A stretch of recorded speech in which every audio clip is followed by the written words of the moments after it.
ہر کام میں ناکامی کا سامنا کرنا پڑتا تھا۔ کسی جاننے والے سے ادھار پیسے لے کر حج کرنے کا ارادہ باندھ لیا۔ حج پر گیا تو حیران رہ گیا۔ روز ایک عربی عورت آتی اور میری جھولی میں 500 ریال دے کر چلی جاتی۔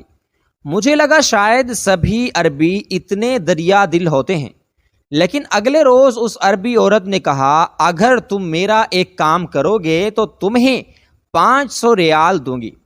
یہ سن کر میں اس عورت کے ساتھ گیا۔ جب عورت نے میرے سامنے اپنی خواہش رکھی تو میرے سر پر آسمان آ گر پڑا۔ وہ عورت تو میرے ساتھ ایک رات کے لیے السلام علیکم ورحمۃ اللہ وبرکاتہ بسم اللہ الرحمن الرحیم۔ میں خانہ کعبہ میں بیٹھا خود کو بہت ہی خوش نصیب تصور کر رہا تھا۔ ہر ایک شخص خود کو بہت خوش نصیب تصور کرتا ہے جو سعودی عرب اللہ رب العزت کے گھر پہنچ جاتا ہے۔ ایسا ہی حال میرا بھی تھا۔ آج میں عمرہ نہیں بلکہ حج ادا کرنے کے لیے آیا تھا۔ یہ سعادت کروڑوں میں سے چند کو نصیب ہوتی ہے اور وہ خوش نصیب انسان میں تھا۔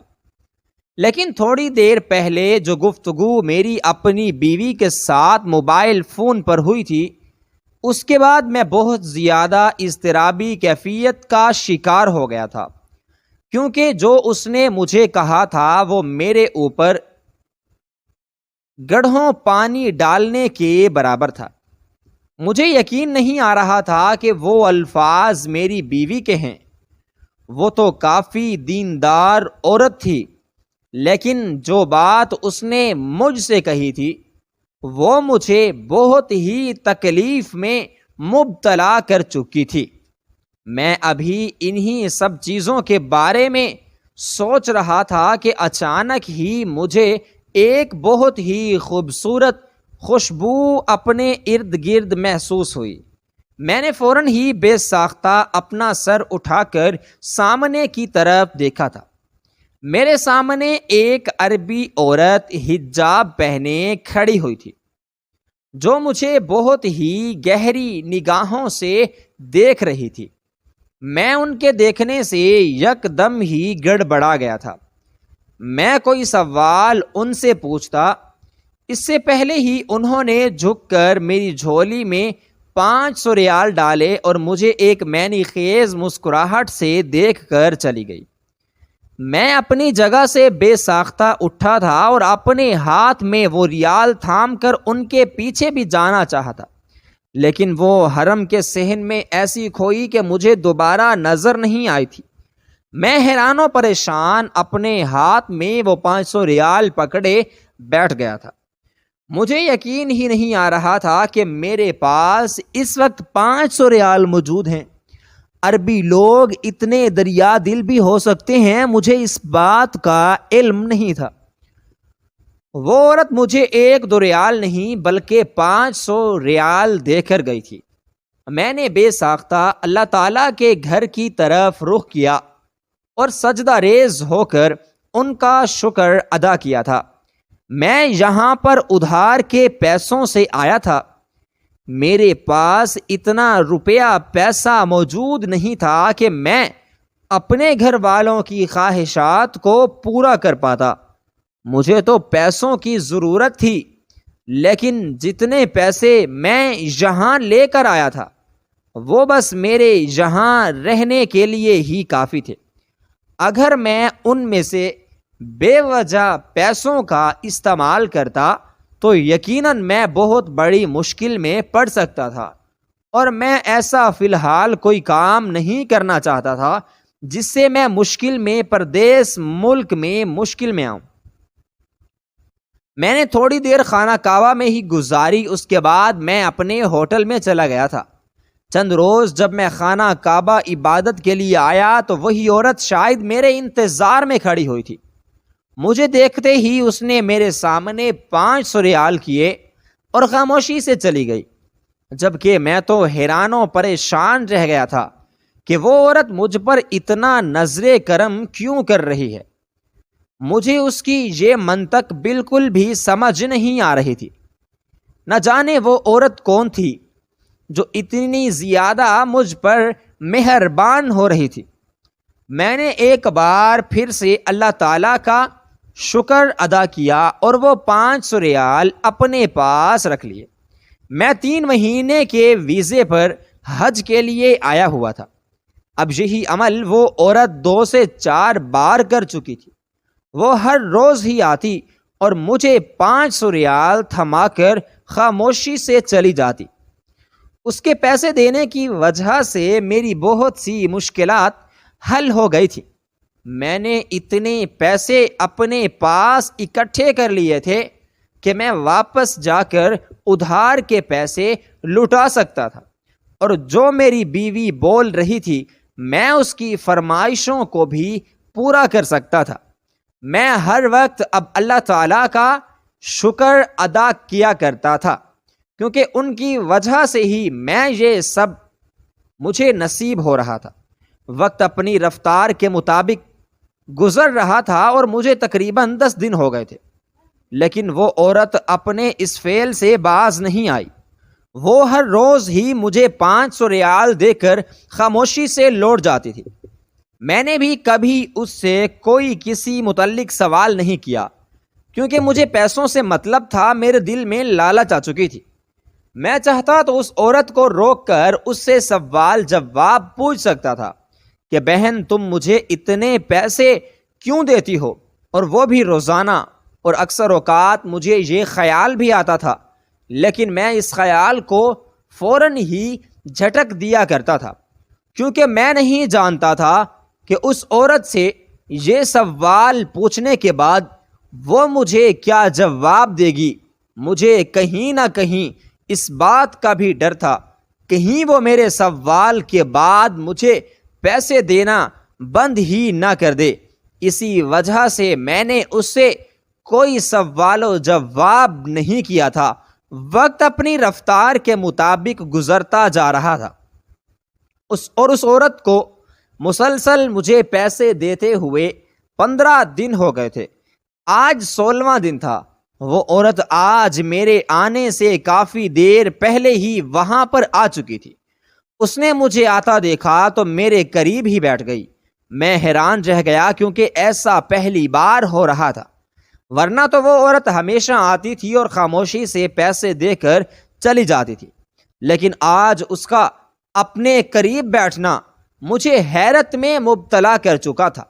وہ عورت میری طرف دیکھتے ہوئے کہنے لگی، تمہارا نام کیا ہے؟ اس کے سوال سے میں یک دم ہی چونک گیا تھا۔ میں نے ایک نظر اس عورت کو دیکھا اور خاموشی سے اپنا سر جھکا لیا تھا۔ وہ مجھے عجیب سی گھبراہٹ ہو رہی تھی۔ ایسا لگ رہا تھا جیسے یہ عورت ٹھیک نہ ہو۔ میں اٹھ کر وہاں سے جانا چاہتا تھا، لیکن اس عورت نے اچانک ہی سے میرا ہاتھ تھام لیا۔ میرے دل کی دھڑکن بہت منتشر ہو چکی تھی۔ وہ عورت مجھے دیکھتے ہوئے ایک بار پھر کہنے لگی، بولو تمہارا نام کیا ہے؟ میں تم سے کچھ پوچھ رہی ہوں۔ اس کے سوال مجھے پریشانی میں مبتلا کر رہے تھے۔ اس نے جب ایک بار پھر اپنی بات پر زور دیا تو میں نے گھبراتے ہوئے کہا، آپ کو میرے نام سے کیا مطلب؟ اگر آپ کو پیسے دینے ہیں تو آپ مجھے وہ پیسے دیں اور یہاں سے چلی جائیں۔ اگر کسی کو ہم پر شک ہو گیا تو نہ جانے لوگ ہمارے بارے میں کیا سوچیں گے، اور یہ ایک پردیس ملک ہے، یہاں کے قوانین بہت سخت ہیں، ہم دونوں ایک دوسرے کے لیے نامحرم ہیں، اس لیے آپ مجھ سے تھوڑا دور ہو کر بیٹھیں۔ جبکہ وہ عورت میری یہ بات سن کر میرے مزید قریب ہو گئی تھی۔ ہم دونوں حرم شریف میں بیٹھے ہوئے تھے۔ مجھے یہ سب بہت معجوب لگ رہا تھا۔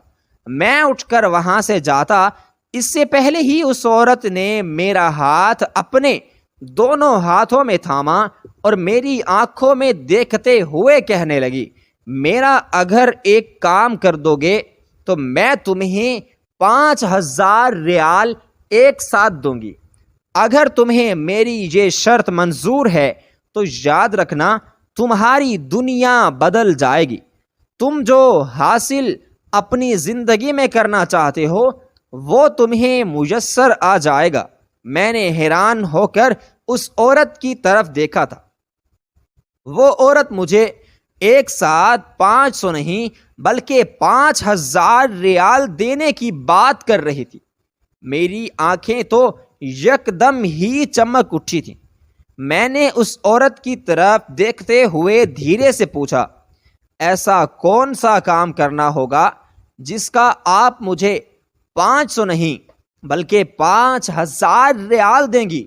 اس عورت نے ایک معنی خیز مسکراہٹ میری طرف دیکھ کر اچھالی اور مجھے اپنے پیچھے آنے کے لیے کہا۔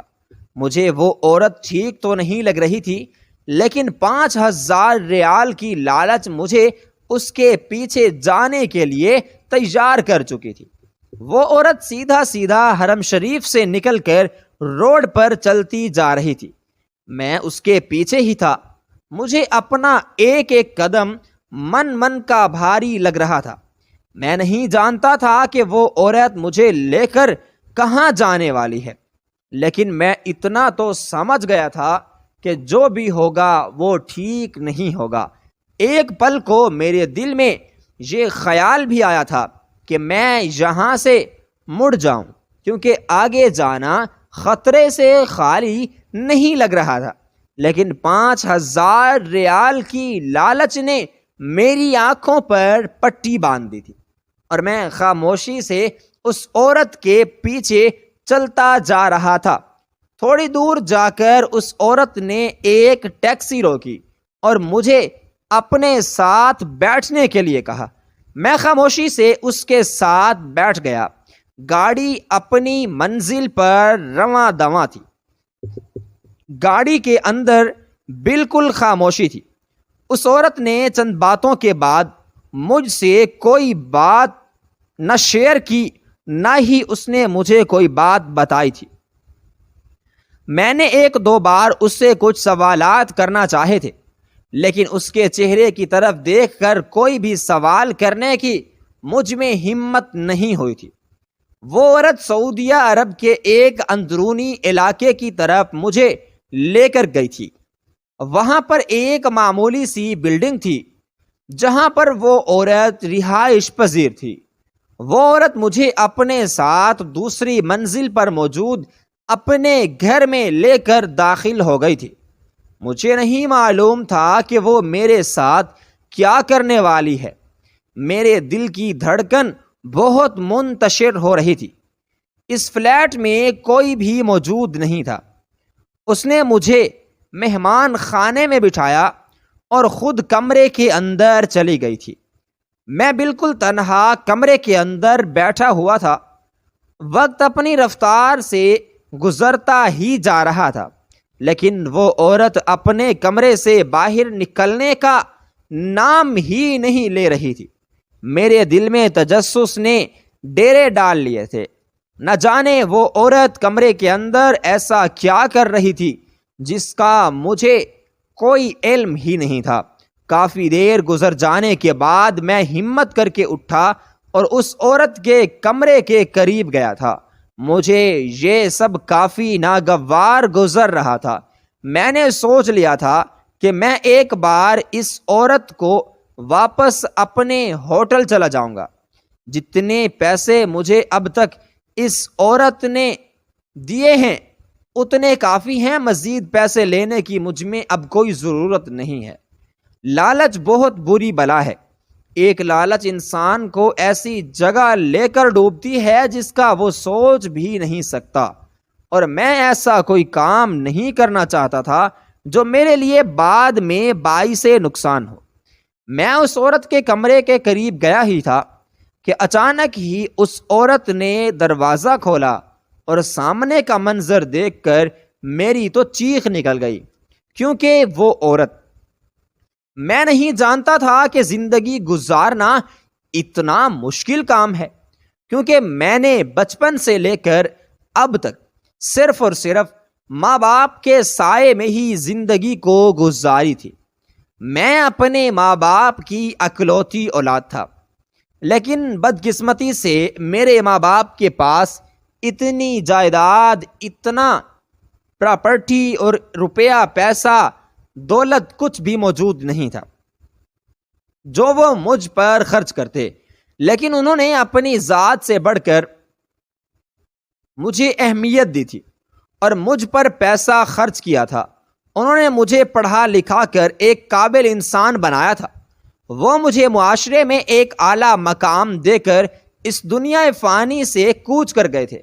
میرے ماں باپ نے میری شادی اپنی پسند کے مطابق کی تھی۔ میں اپنی ایک کلاس فیلو کو پسند کرتا تھا، لیکن جب میری والدہ نے مجھ سے اپنی پسند ظاہر کی تو میں نے خاموشی سے اپنا سر جھکا دیا تھا۔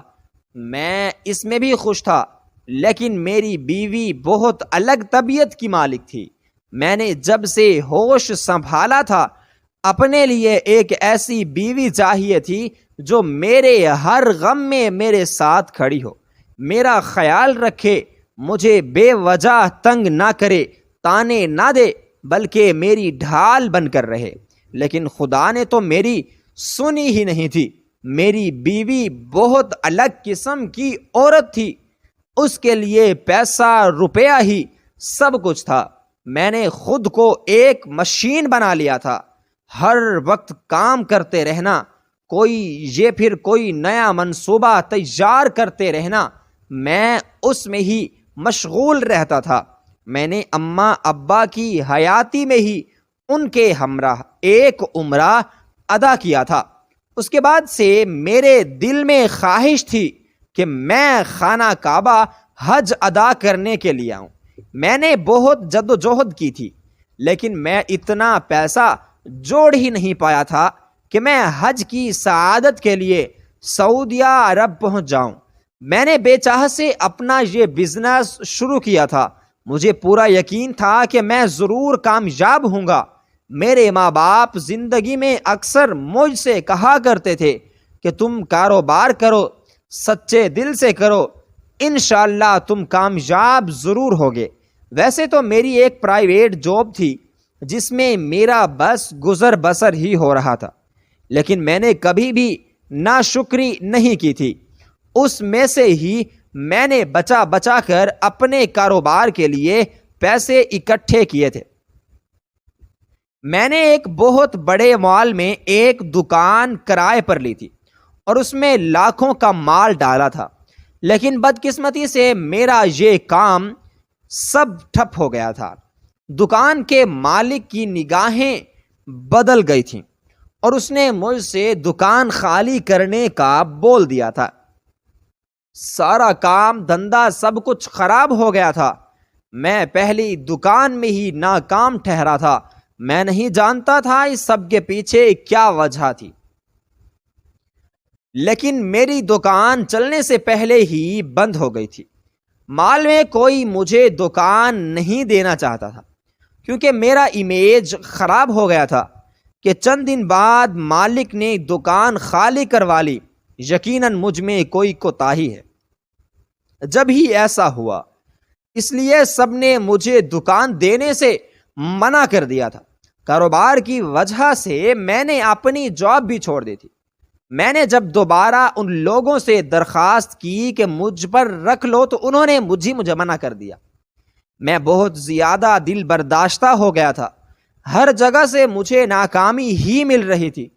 نوکری میں بھی مجھے کوئی فائدہ حاصل نہیں تھا اور کاروبار نے تو میری کمر توڑ کے رکھ دی۔ میرے پیچھے جتنا بھی میرا بینک بیلنس موجود تھا سب کچھ ختم ہو گیا، سب کچھ فنا ہو کر رہ گیا، ریزہ ریزہ ہو گیا۔ میں سر تھامے ایک جگہ کو بیٹھ چکا تھا۔ مجھے کچھ سمجھ میں نہیں آ رہا تھا کہ میں اب کیا کروں۔ ایسا لگتا تھا جیسے میری دنیا ختم ہو گئی ہو۔ میری بیوی مسلسل مجھے تانے مارے جا رہی تھی۔ میرا دل چھلنی ہو گیا تھا۔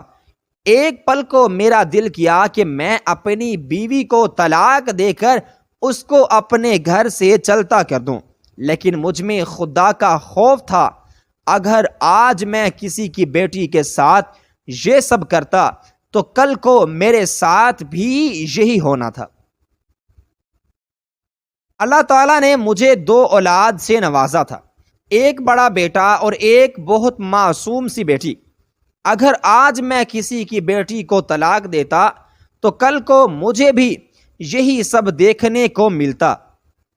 میں مکافات عمل سے واقف تھا، اس لیے میں نے خون کے گھونٹ پی کر رہ گیا۔ مجھے رہ رہ کر افسوس ہو رہا تھا کہ یہ سب میرے ساتھ کیوں ہوا۔ میں نے تو کسی کا بھی برا نہیں چاہا تھا، ہمیشہ اپنی بیوی کا تلخ رویہ برداشت کیا، ہر چیز پر سمجھوتا کیا، تو رب تعالیٰ نے میرے ساتھ یہ سب کیوں کیا؟ ایسے بہت سے کیوں میرے دل میں وسوسے پیدا ہو رہے تھے، لیکن اچانک ہی میرے دل میں قدرتی طور پر یہ بات آئی تھی کہ میں نے پہلے سوچا تھا جب میرے پاس پیسے آئیں گے تو میں سب سے پہلے حج کی ادائیگی کروں گا، لیکن میں نے حج ادا کرنے کی بجائے اپنا کاروبار کرنے کو ترجیح دی تھی، اسی لیے میرے ساتھ یہ سب کچھ ہوا تھا۔ میں نے اپنے طور پر یہ بات سوچ لی تھی، میرے دماغ پر یہ بات سوار ہو چکی تھی کہ یہی وجہ ہے جس کے باعث میرے ساتھ یہ سب کچھ ہوا ہے۔ مجھے کچھ بھی کر کے اب حج ادا کرنا تھا، لیکن میرے اتنے وسائل نہیں تھے کہ میں حج ادا کرنے کے لیے جاتا۔ اسی لیے میں نے سوچا کیوں نہ کسی رشتہ دار یا دوست احباب سے پیسے ادھار لے کر میں حج کے لیے چلا جاتا ہوں، پھر واپس آ کر پیسے کر دوں گا واپس۔ ایک پل کو مجھے ایک خیال بھی آیا کہ نہ جانے میرا حج قبول ہوگا بھی یا نہیں، کیونکہ میں اپنے پیسوں کی بجائے ادھار کے پیسوں پر جانا چاہ رہا تھا۔ لیکن فی الحال کے لیے میں نے ساری نفی سوچوں کو جھٹک دیا تھا اور صرف اس کام پر لگ گیا تھا کہ میں حج ادا کرنے کے لیے چلا جاؤں۔ جب یہ بات میری بیوی کو معلوم ہوئی تو وہ ہتھے سے اکھڑ گئی۔ اس نے بہت شور ڈالا کہ نہیں، آپ ایسا نہیں کریں گے، بلکہ اپنی نوکری کو بحال کریں گے یا پھر کوئی کاروبار شروع کریں گے۔ فی الحال کے لیے حج ادا کرنے کے لیے نہ جائیں۔ لیکن میں نے کسی کی بات کو بھی اہمیت نہیں دی تھی اور اپنے کام میں جٹ گیا تھا۔ تھوڑی مشقت کے بعد مجھے میرے چاچا کے لڑکے نے پیسے دینے کے لیے ہاں کر دی تھی۔ میں تو بہت زیادہ خوش تھا۔ میں نے خوشی خوشی آ کر جب یہ بات اپنی بیوی کو بتائی تو اس نے مجھے ہمیشہ کی طرح رونا ڈال دیا تھا کہ یہ کوئی طریقہ نہیں ہوتا، تم غلط کر رہے ہو، مجھے نہیں معلوم، تم یہیں پر ٹھہرو۔ لیکن میں نے اپنی بیوی کو اس بار اہمیت نہیں دی تھی اور خاموشی سے اپنا ویزا اور ٹکٹ وغیرہ تیار کر کے اللہ کے گھر کی راہ لے لی تھی۔ وہاں جانے کے بعد تو میرے دن ہی پھر گئے تھے۔ میں جو یہاں سے اتنا پریشان ہو کر رہ گیا تھا، وہاں پر ایک عربی عورت نے میرے تمام تر مسائل حل کر دیے تھے۔ وہ روزانہ آتی تھی اور وہ مجھے 500 ریال دے کر خاموشی سے چلی جاتی تھی۔ لیکن 15 دن بعد جب اس نے مجھے اپنے ساتھ چلنے کی پیشکش ظاہر کی تو میں اسے انکار نہیں کر پایا تھا، کیونکہ وہ مجھے ساتھ میں 5000 ریال دینے کی بات کر رہی تھی۔ 5000 ریال میرے لیے تو بہت بڑی رقم تھی، اس میں کچھ بھی کر سکتا تھا۔ اس لیے میں نے وہ 5000 ریال کی خاطر اس کے ساتھ جانے کے لیے رضامندی کو ظاہر کر دیا تھا، اور یہی میری سب سے بڑی غلطی ثابت ہوئی تھی، کیونکہ وہ عورت کوئی معمولی عورت نہیں تھی، بلکہ وہ تو ایک آدم خور تھی۔ میرے رونگٹے کھڑے ہو گئے جب اس عورت نے اپنے گھر کا دروازہ کھولا اور اس کے کمرے کے اندر بہت سی مردہ لاشیں پڑی ہوئی تھیں اور ان میں سے تازہ خون نکل رہا تھا۔ اس عورت کے چہرے پر بھی انسانی خون لگا ہوا تھا۔ میرے رونگٹے کھڑے ہو چکے تھے۔ میں نے اس عورت کو پھٹی پھٹی نگاہوں سے دیکھا تو وہ عجیب سے لباس میں موجود تھی۔ اس کا لباس اس کا جسم عیاں کر رہا تھا۔ میں وہاں سے فوراً ہی بھاگ کر اپنی جان بچانا چاہتا تھا۔ نہ جانے وہ عورت کون تھی جو ایک عربی عورت کے لباس میں بہروپیہ تھی۔ میں وہاں سے نکلتا اس سے پہلے ہی اس عورت نے فوراً ہی پوری جان لگا کر مجھے اپنے زور بازو سے پکڑ لیا۔ وہ میرے ہاتھ پر کاٹنا چاہتی تھی، لیکن اس سے پہلے ہی میں نے زوردار دھکے کے ساتھ اس کو پیچھے کیا اور پھر وہاں سے دوڑ لگا دی تھی۔ وہ عورت کوئی معمولی عورت نہیں تھی، بلکہ وہ تو ایک آدم خور عورت تھی۔ میں وہاں سے بھاگ رہا تھا، جبکہ وہ عورت دیوانہ وار میرے پیچھے بھاگتی ہوئی مجھے پکڑنے کی جدوجہد کر رہی تھی۔ لیکن کہتے ہیں نا، جس کے ساتھ رب تعالی کی مدد ہو وہ کبھی بھی مشکل میں نہیں پڑ سکتا۔ اور عین اسی وقت وہاں پر ایک ٹیکسی آ گئی تھی، جس میں بیٹھ کر میں حرم کی طرف واپس آ چکا تھا۔ میرے دل کی دھڑکن بہت منتشر تھی۔ جو میں دیکھ کر آیا تھا وہ مجھے حقیقت پر مبنی لگ ہی نہیں رہا تھا۔ اس عورت کے چہرے پر لگا خون، اس کے کمرے میں پڑی ہوئی لاشیں میرے رونگٹے کھڑے کر چکی تھیں۔ میں یہاں پر حج کرنے کے لیے آیا تھا، لیکن یہاں پر موجود اس عورت کو دیکھ کر میری ہوا خشک ہو چکی تھی۔ مجھے نہیں معلوم تھا کہ مجھے کیا کرنا ہے۔ میں نے فوراً ہی اپنے قدم اپنے ہوٹل کی طرف کیے تھے اور وہاں جا کر دبک کر بیٹھ چکا تھا۔ میں مسلسل روتا جا رہا تھا۔ میں نے چیخ چیخ کر اللہ تعالیٰ سے معافی مانگی تھی کہ میں ایک نامحرم عورت کی پیشکش کو قبول کر کے اس کے پیچھے گیا تھا، وہ بھی صرف لالچ کے تحت۔ یقیناً یہ سب اللہ تعالیٰ کی طرف سے میرے لیے ایک صبر تھا کہ جتنا تم لالچ کرو گے تمہارے ساتھ اتنا ہی بدتر سلوک کیا جائے گا۔ میری بیوی مسلسل مجھے فون کر کے تنگ کر رہی تھی کہ ہماری بہت سی خواہشات ہیں جس کو تمہیں پورا کرنا ہے، بہت سی ذمہ داری ہے، وہ بھی تمہیں ہر حال میں پوری کرنی ہوگی۔ اس دن بھی حرم کے صحن میں بیٹھ کر میں انہی سب چیزوں کے بارے میں سوچ رہا تھا جب یہ عورت مجھے وہ 500 ریال دے کر گئی تھی، اور پھر یہیں سے میری بربادی بھی شروع ہوئی تھی۔ صرف اپنی بیوی کی خواہشات کو پورا کرنے کی وجہ سے میں اس عورت کے پیچھے گیا تھا۔ میں نے تہیہ کر لیا تھا کہ میں اب واپس جا کر اپنی بیوی کے ساتھ مزید زندگی کو نہیں گزاروں گا، بلکہ اس کو چھوڑ دوں گا، یا پھر اس کو سبق سکھانے کی غرض سے اس کو اس کے میکے بھیج دوں گا۔ لیکن اس سے پہلے مجھے کچھ ایسا کرنا تھا جس سے یہ آدمی خور عورت موت کی وادی میں چلی جاتی، کیونکہ وہ بلا کی حسین تھی جس کی وجہ سے بہت سی جانیں خطرے میں تھیں۔ میں تو تھوڑا بہادر اور پھر مضبوط قسم کا مرد تھا۔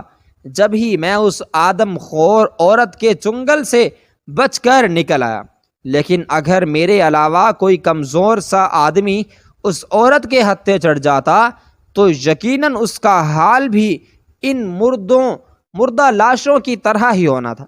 میں نے فوراً ہی اپنے قدم پولیس اسٹیشن کی طرف بڑھائے تھے۔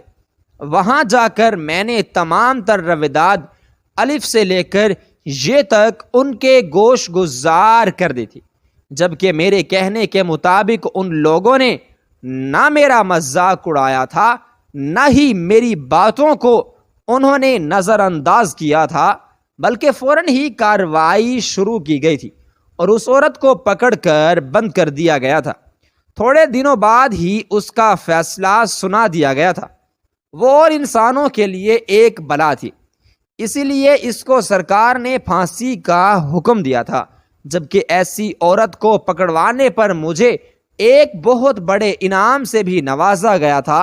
میری زندگی اب قدرے بہتر تھی، کیونکہ میں نے اس انعام کے ذریعے بہت بڑا کاروبار کیا تھا، جس میں مجھے اللہ نے بہت ناکامی نہیں ہوئی تھی، بلکہ اللہ تعالیٰ نے میری مدد کی تھی اور میں نے خود کو اپنے پاؤں پر کھڑا کر لیا تھا۔ میری بیوی کی شکایتیں بھی مجھ سے کم ہو گئی تھیں، کیونکہ میں نے جاتے ہی اپنی بیوی کو کچھ روز کے لیے اس کے میکے بھیج دیا تھا، اور میرے ایسا کرنے کی وجہ سے اس کا دماغ تو درست ہو گیا تھا اور میری زندگی بھی پہلے سے زیادہ پرسکون بھی ہو گئی تھی۔